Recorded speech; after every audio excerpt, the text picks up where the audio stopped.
Hello and welcome to Mission West Virginia. I'm your host, Rachel Kinder. I am the director of the Frameworks program at Mission West Virginia. And today my guest is Katie Farrell. She is the Scholarship Program Officer at the Greater Kanawha Valley Foundation. Welcome, Katie. Hi, thank you for having me. Thank you so much for joining us. Just to get our audience started, would you mind to introduce yourself, tell a little bit about your degrees and how you got started in your career? Yes, of course. So my name's Katie Farrell. I am the Scholarship Program Officer at the Greater Kanawha Valley Foundation. But my history at the foundation actually started back when I was in high school. Really? And yeah, I was a scholarship recipient myself. Oh, interesting. Yep. And so we still administer the scholarship that I received. It was one of our founding scholarship opportunities that we have. But I'm from the Upper Kanawha Valley in Kanawha County. Made my way to Marshall, graduated with an bachelor's in English literature. So I always tell the kids when I'm at schools, I love books, tea, and cats. So I'm kind of the quintessential book nerd. But I went from there to some entrepreneurship. I had my own health and wellness business. Then I worked in the public library system and found my way. I saw the Greater Kanawha Valley Foundation was hiring a few years ago, and I jumped on the opportunity. Okay, and did you think, I've had this scholarship? And I did. I saw they were hiring, and which is just a unique opportunity in itself. And I originally came on the team as the program associate and trained under the former scholarship program officer who retired for about a year before I took that position. But I saw they were hiring, and I thought, oh, what a full circle moment. And of course, put it in my cover letter. I love a cover letter when I'm hiring. I love the little bits that don't make it onto the resume but are very relevant to why you want that job. So can you tell us a little bit about the Greater Kanawha Valley Foundation kind of as a whole? I know they are very large and do a lot of things. Yes, but maybe introduce us. I'd love to. It's one of my favorite subjects. So the Greater Kanawha Valley Foundation is one of the largest community foundations in Central Appalachia. So we have lots of generous donors from the community and beyond who start funds with us, and then we administer those funds out into the community. So we have two sides of our giving, and that is through the grants program and scholarships. So our grants serves the 6 surrounding counties: Boone, Clay, Fayette, Kanawha, Lincoln, and Putnam. And then we have the scholarship program, and that is a statewide program. Okay, that's interesting to know. Mission West Virginia is a repeat recipient of the emergency aid grants. So we always focus on those 6 counties. You recited them really smoothly. So I wondered how the scholarships work. So they're statewide. Yes, we do have some opportunities that are specific because donors get to create that eligibility with each of their funds that they open, and some stick to that 6-county radius, but we have lots that are open statewide and beyond. Not beyond statewide, I'm sorry, beyond those 6 throughout counties. the state. Okay, well that's really good to know.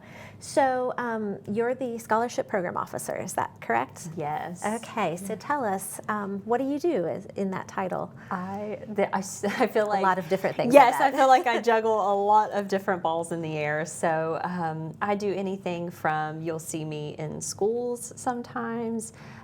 You will see me on shows like this talking about the scholarship program.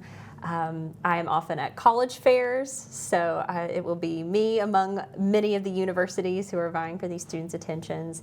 I attend awards days and hand out those. I sit in my office in the summer and do not write the checks, but send them out to the schools. I do lots of different things as a scholarship program officer, but all very student focused.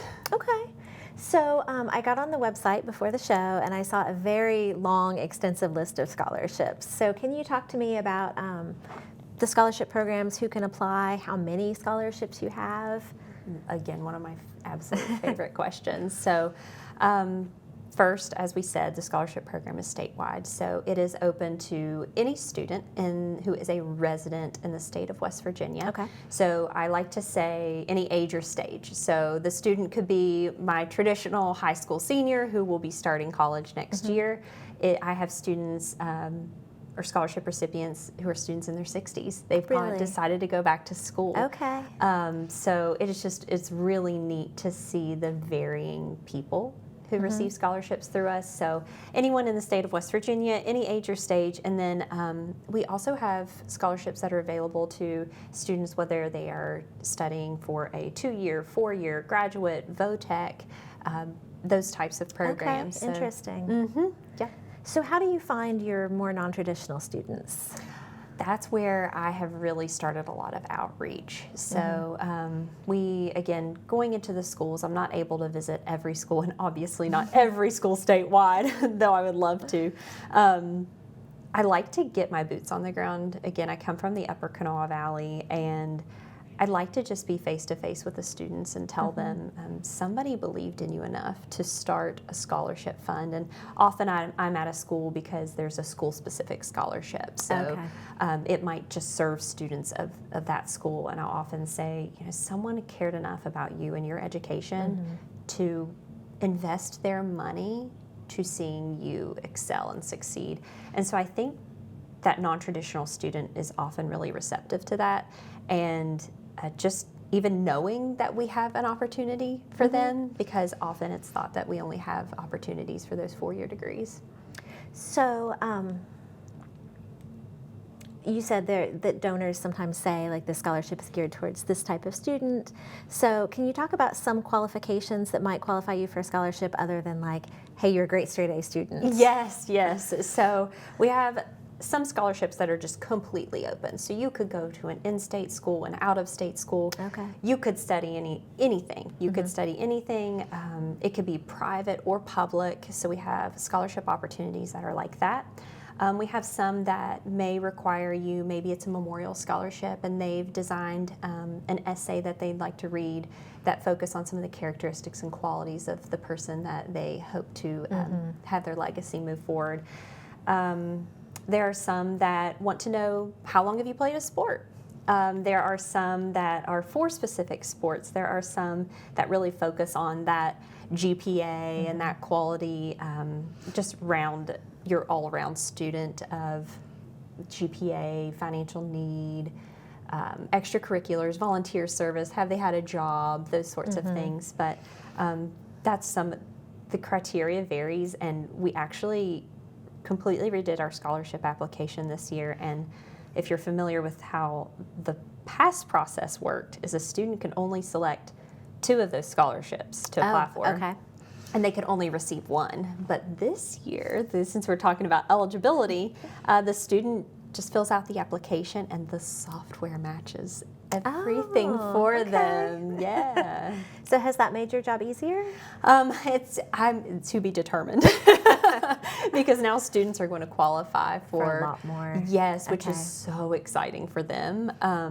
Because often they may look at that catalog and not select a scholarship because they don't see that there's that many awards from that specific fund. And now they just automatically qualify for whatever they meet that eligibility and criteria for. So you might have to ask me again next fall, see how it all pans out. So can they still only receive 1? Great question. So there is one opportunity that they can receive in addition to we call this the general scholarship cycle. So a student can still only receive 1, as you mentioned, and then there is the TGKVF Scholars Fund. It is one of our newest funds. It's one of our premier funds, as it can be stacked on top. And it does require, it's one of those that requires some letter of recommendations, requires a certain GPA. You have to be in the 6-county radius, and then there's also an interview. So, we had 2 recipients 2 years ago and 1 recipient last year. So it's the only one that can be stacked on top of one of the primary scholarships. Okay. And I also saw, just kind of looking at the application, if you're a renewal applicant. So do you have people that are getting the same scholarship? Yes. Okay. Tell us about that. Great question. So we do have the majority of our funds. So you asked this question earlier, and I just realized I failed to answer it, but we have over 115 opportunities. Okay. And the way I describe that to students is you have TGKVF, then you have the scholarship program. Then you have all 115 funds, and then you have you could have multiple scholarships in that fund. Yes, so WP Black, may give 40 scholarships. The Pritt Scholarship may give 90. Okay. You might have one that only gives one, so that varies. I feel like I need a map, like Right. a diagram. That would be helpful. So most of those opportunities do qualify as a renewable scholarship. That's again one of the criteria that a donor will set. But so if a student receives, say, the WP Black Scholarship, that's one of those scholarships that's open anywhere for anything. And so the student could receive that their freshman year. They could be a junior, going to be a junior next year and fill out the application this year and receive that scholarship. You don't just have to be that graduating senior. So the student could receive that and then the following year fill out a renewal form and say, hey, I still meet the eligibility and criteria for this scholarship, and then they will be prioritized in the funding. That was my next question. Yes, yes. So they will be prioritized over new applicants, and then they're usually eligible to receive that through their undergraduate of about 4 years. It varies student to student, but that's usually what they're eligible for. So do you have a fair amount of students that see it their whole college career, that see it through? We're That's hoping to great. track that number Okay. a little bit more with this new software. It's going to give us some more, again, we'll see next year what all things that I can come up with. But yeah, I'm very curious of how many receive it all the way through. But we did serve 525 students statewide last year. Yeah. So this is a little bit out there question, but I know when I was in college and received some scholarships particular to my college, there was like a meet and greet night where donors could come and scholarship recipients could sometimes meet. Does that ever happen with your scholarships? That is a great question. So we do have a freshman celebration. Okay. And so our students who would be graduating seniors in May, we invite them back, and we invite donors and staff and reviewers. So our volunteer reviewers, we invite them. And so previously that had actually been around this time of year. And last year we switched it up and we did a freshman scholarship celebration at the Go-Mart ballpark. Oh, that's a great place to have it. We Yep. had brought the students in, had the picnic. It's one of my favorite events that we put on because you actually get to meet the students face to face, and again, our board and the reviewers and the donors, they get that same interaction. So it's one of my favorite things. I'm glad you asked about it. I love that. So tell me about your last academic year, or I guess the current year, 24-25, is that? Okay. I never know what year it is, Right. because I operate last year and in the future and presently all at the same time. So for the 24-25 academic year, which would have been last year's application, but this year's student, Okay. is that I'm with you. 525. Yes. Thank you. Again, we need a diagram. Right. Is that 525 number. So we awarded 525 students statewide, served 53 of 55 counties, and awarded $1.6 million. Wow. Huge. It was a record year for us. It was the most amount we've ever given. This year we're on track to do the same. I'm very curious about the number of applicants we'll get. If this software matching to maybe funds that didn't get a match before, Right. that will increase our numbers a little bit. So that is the 25-26 academic year. So students who will be attending next fall. So any idea how you've gotten the numbers up the last couple of years? Like what you would? We did get a few funds that have given some additional monies. Okay. So that's always helpful. If you have more dollars to give, you have more students to award.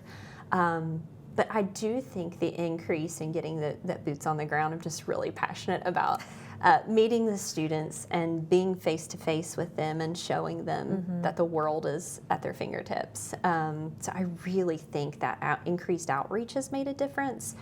We've also attended some additional events out in the community that we maybe didn't do before. I think that's really aided in seeking those students out. Something is obviously, you're reaching them. So this is maybe particular to Appalachia or West Virginia, but we have a bridge program at Mission, West Virginia, where we work with kids who are in foster care, kinship care, some type of living arrangement that's not permanent. And we will have 4.0 students that don't think they're what they would call college material. Like they don't believe that they are meant to go to college, or someone in their family says, nobody in our family has ever gone to college. Do you see those kids when you're out at schools? I don't think that student would ever speak up in class, but I feel like I I feel that connection with those students, and they are one of the reasons that I will say the things that I say, as in someone believes in you, whether it's me, whether it's your teacher, whether it's your counselor, whether it's just an adult in your life, someone believes in you, and why not try? And if you don't care, I'd love to share a story with you about maybe a student who didn't believe in themselves and then went for it. So a couple of cycles ago, we had a student who, we used to have an essay in the application, and I think I had gone to their school, or somehow they'd heard about us, and their counselor encouraged them to fill out an application. And it was the student and their friend in the computer lab at the school filling out this application. And the friend saw the essay and was like, I'm not doing that. And the student that I'm telling you the story about was like, I guess I'll give it a shot. Like, I think they told me that they didn't think they were the best writer. Like, there was just some apprehension, but they were like, why not? And do you know, that student a few months later called me and said, is this real? Because they had gotten a $5,000 scholarship in their inbox, and it was an award letter, and they wanted to call and make sure it was real before they accepted it. Oh, I love that. But yeah, so I guess the point there is, like, just go for it. Like, you are worthy of the scholarship and the degree, and people believe in you. And to see what some of our recipients are doing now is just phenomenal. So yeah. Do you have students that you follow into their career that you know where it went after college? We did. So last year, one of our goals was to recruit some reviewers who had been past recipients. So we went quite a few years back to where they would be in their careers by established. Now. And it was so fascinating to see their signatures come in and to see what in the world they were doing. So most of them had their signatures had like a graduate student or what's the word I'm looking for? Like a graduate. They were in grad school. Okay. I can't think of the word I'm looking for, but they might be that. We have a diplomat. Wow. Yeah. We have just, I'm thinking, like, we've had pilots. I'm trying to think of all the cool careers that these students have pursued. And then it seems like more and more they're just going straight on to grad school. That's interesting. So that kind of leads to my next question is, how are the students selected? I don't think I'd some of my favorite questions. Good. So first they fill out that application. Those are due February 12th this year. February 12th. February 12th. It's a big. Let's repeat that a couple times. And I always tell the students when I'm in schools, I'm like, please do not wait till February 11th at 11 p.m. I'm already in bed. I can't help you. There's nothing I can do for you at this point.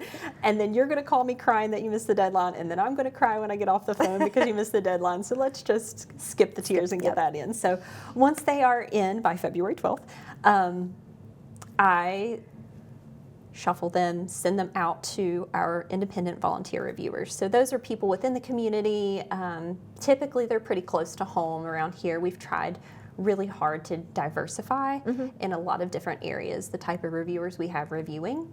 But they will score the rubric. And we have a lot of people who think, again, it's just that GPA. And that is not the case. Reviewers look at three primary areas: GPA, academics, AP scores.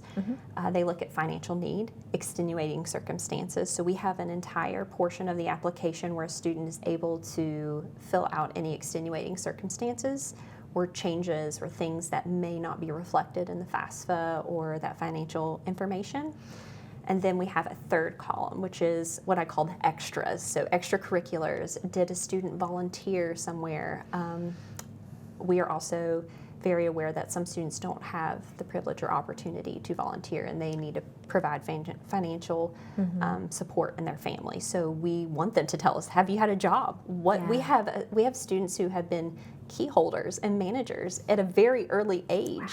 Wow. Apply for our scholarships. So and then often they'll look at character, if that was a part of the fund description, that sort of thing. They score that, we sort it, and then we award in May. And you said you awarded how many last year? 525. So I don't even want to think about how many applications funneled down to 800 and I want to say 32 Okay, applications. And then there's over 100 and I want to say 30 reviewers. Wow. Yeah. Yeah, that's a lot. Yeah. There's a lot of behind the scenes. So you kind of touched on this, but you mentioned someone calling you. So if someone just gets overwhelmed by this process, can they call you and say, help me with this? Absolutely, yes. Okay. As long as it's not 11 p.m. the night Right. before, I'm happy to help. We have I call her my partner in crime, Emily. She is also able to she can answer the majority of questions that I can answer. So if you would call the office, you'll probably talk to either her or I, and we'll be happy to walk you through. We had so many phone calls last year. There was a lot going on with the FAFSA. So as we were navigating that and pivoting and making all these accommodations for it, we would get an influx of phone calls. So when we built out this application last year, Emily is amazing at collecting resources. And so she found all of these resources for the students and has put links to them within the application. Okay. So there's lots of support there. But I am someone who loves to talk to a person if I need help getting through a hurdle. So yes, please call the office, email us. We'll be happy to take care of you. But not everybody does want to talk to a live person. Sometimes they want to click around online. Oh, yes, So yes, it's yes. great to have the options. Yes, and sometimes they're a little scared to call me. Like, I'm not a scary person. And you mentioned the FAFSA because that changed last year, right? There's a new form. There is, and we have gotten good news that it's supposed to be a less painful process this year. Good. Yes, they have worked out a lot of kinks. It originally wasn't supposed to launch until December 1, but they went ahead and did kind of a soft launch. They've already worked out bugs for this year. We got word that they had hired additional support staff for the FAFSA. So it's supposed to be a much more smooth process. And then I always refer students, they sometimes think I'm the FAFSA expert, which I wish I was. I know a decent amount about the FAFSA, but our friends at the West Virginia Higher Education Policy Commission, we send them to College for West Virginia or WVHEPC for a very particular FAFSA help. They are a wealth of information on how to answer certain questions. So FAFSA can be really tricky. Because it's not always kids with nuclear families and clean tax returns. And Exactly. I know where we work with kids in foster care, it's a lot of kids that don't have access to the information that they need. Agreed. And the people at HEPC will answer. They are so good at answering those questions, for sure. Great. So you kind of already dispelled this myth, but what's a typical day look like? Oh, yes, I love. I said, what if my typical day is not a typical day? So I'm usually in the office pretty early. I'm an early bird, and I usually start the day with lots of emails, internal, external, people asking about the scholarship program. So always in my inbox, whether that's in the office or out of the office on the go. But really just trying to serve the students this time of year is a lot of outreach, a lot of talking to the students, trying to get a hold of counselors, because they'll start getting really busy soon. They're always busy. Right. They'll be getting exceptionally busy soon. So just really trying to reach the students this time of year. And then after that, it's a lot of sitting in the office, clicking, organizing, all of that good stuff. And then the best part is getting to give them scholarships in May. So we just have a few minutes left, but two-part question. If I'm a potential donor, who should I reach out to? And second part, if I'm a potential student, what should I do? Both great, but you are excellent with questions. So if you were a potential donor, you can actually send monies to the foundation with just like a memo that you wanted to go, say, if it's a scholarship fund, for the general scholarship fund. A lot of people don't realize that, $15, $20, and that can go in the general scholarship fund. I wouldn't have known that. Okay. Yes, but if you were interested in either a grants, one of the grants funds, or a scholarship fund, Johanna Meissner, she is our donor relations officer. She would be happy to give you, that is the outside of my realm of knowledge how to go beyond But that. she's your person. But Johanna is your gal. She will get you all situated. And I will say, the donors truly change students' lives. We just did a wrap up of some of our students' testimonials, and like they're tear jerkers because so many students just alleviate so much burden from them. When it comes to that final financial aid package, because if you're a student going to college, you most likely have financial need and need that support. Yeah, for sure. Oh, and then the second part was a student. Is that right? Yeah, If you're a so if student. I'm a student, where would I start? Perfect. So I would start on our website. So there is a portion on the tab, and it is changing information as we get information, but it's typically the most up to date, and it's how to apply. And you'll find a link to the new scholarship application there. Our renewals process is a little different this year. They got their specific link emailed to them, so they don't need to access it from that portion of the website. But a student will start there. We also have a checklist because helpful. I'm a checklist person, and it is we designed a checklist with all the information that a student will need before they ever start the application. The application, you can save it and come back to it at any time, as long as you get it in before February 12th. And but the checklist will help you really get started. You know, it takes, I think, 3 to 5 days now for an FSA ID, so that you can get that FAFSA information started. Good to know. But we do accept this 3 different forms of FAFSA information, which you'll see within the application. But our preferred is that FAFSA submission summary, and that does take some time to get back. So students could definitely start on that now. Again, don't wait till the day before. Do not wait till the day before. Go ahead and start the application, create your account, save it, start to fill out things as you can, and Christmas break is a great time. Hint, hint. Hint, hint, to get those applications in. And then they can reach out if they get it stuck again at any point in the process. Just reach out to us. Okay, that's great information. So my last question, what's your favorite part about your job? Oh my gosh, the students. The students. Yes, the students, everything about them. Meeting them, talking with them, seeing them, just watching how they grow and succeed, and just truly serving them. My job is so fulfilling. We joke that I actually cried during my interview because I was so passionate about being at the foundation and serving in this capacity. So that is my absolute favorite part of my job. I love it. So when you got that English degree, is this what you pictured? No, but I will say it was helpful in writing that cover letter. I bet. Yeah. Well, thank you so much for joining us. I was really happy to learn. I knew almost nothing about the Greater Kanawha Valley Foundation Scholarship Fund, so I've learned so many things today, and I hope our audience did too. And thanks for joining us. Maybe you'll come back in 6 months and talk about the end of the scholarship season. Yeah, thank you so much for having me. Thank you. This has been another episode of Mission West Virginia, and we hope to see you next month.